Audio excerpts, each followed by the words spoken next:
All right, got two phenomenal tools here. Got the Milwaukee stick transfer pump and the ryobi 1 gallon wet dry vac. If you don't have either one of these tools, I recommend them highly.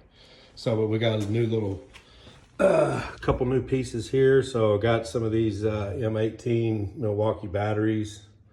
Don't have a whole lot of M18 tools, but I do have some M12 tools. So I bought this adapter. So you can see here, we got a full battery. Just clip this on there like so. Plug this bad boy in here.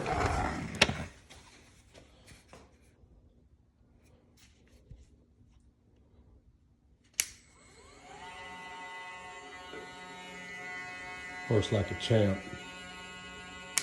So keep me from having to buy extra M12 batteries. Also, we got the ryobi to the M18 Milwaukee battery.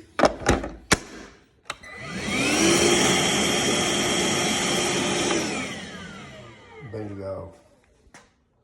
Recommend it all. Let me know what you think. Give me a thumbs up.